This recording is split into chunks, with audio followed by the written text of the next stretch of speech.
Secret instructions of the Society of Loyola, the soldiers of the general, the Jesuits. Our Father in heaven, the snares of Satan is so overpowering, but your divine love is beyond question and powerful to unshackle us from the trap of the enemy. Father, may we be wise. I pray in the name of your Son, Jesus Christ. Chapter 14 of this book, translated from Latin, of reserved cases and causes of dismission from the society. Number one, besides the cases already mentioned in our statutes,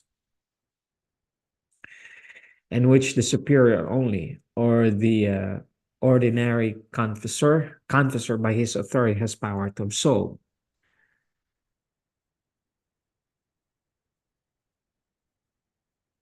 There are others, namely sodomy, effeminacy, fornication, adultery, uncleanness, unseemly commerce with man or woman, the commission also of any heinous offense against the society, its honor or interest, whether through zeal or otherwise, all which also are just causes of expulsion. Number two.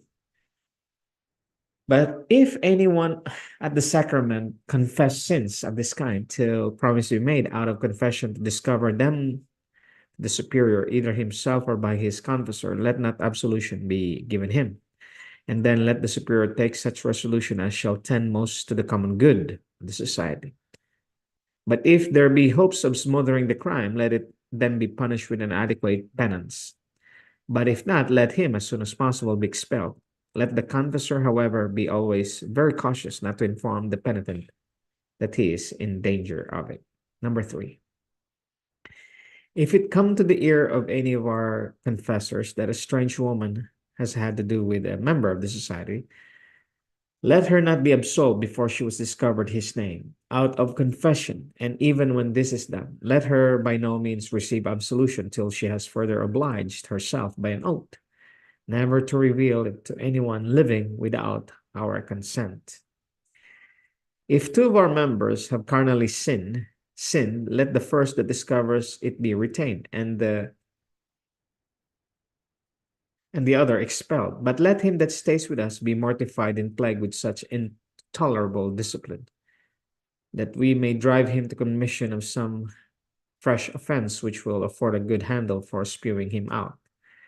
And the first time it offers, be sure to lay hold on it. Number five. As the society is a body, both noble and excellent in the church, it has authority to look off such members who, though at their entrance they might seem fit for our purpose, should afterwards prove unqualified for the execution of our designs. To effect this, a method may easily be found, to wit, by continually using them hardly and doing everything contrary to their inclinations, by subjecting them to severe superiors, and by forcing them from the more honorable studies and functions till they begin to murmur against such usage. Number six. Nor let such by any means be retained as either openly opposed to their superiors, or in public or private make complaints against them to their fellow members, but especially to strangers, or such as condemn to their associates or strangers. The conduct of the society in the amassing of management of temporal goods, or any other of our methods of proceeding, for instance, our suppressing and keeping under all either disaffected to or expelled from our order, etc., and that admit in conversation or defend the Venetians, French, or others, who by hindering us from getting a footing among them have done the society intolerable damages. Number seven. Before the time of their dismission, let them be treated with the utmost severity, removed from their usual duties, and hurried from one to another. And though they do whatever you task them, yet always find fault, and under this pretense remove them to some other.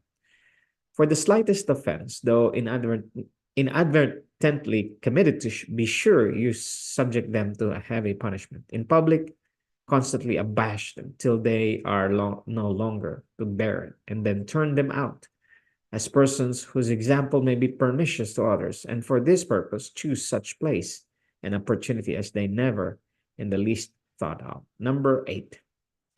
If any of our order has certain expectations of the bishopric or other ecclesiastical preferment, let him, besides the usual vows of the society, be obliged to make another, namely, that he will always entertain a favorable opinion and all occasions speak honorably of us, that he will never confess, but to one of our members, nor determine any affair of moment without first consulting the judgment of the society.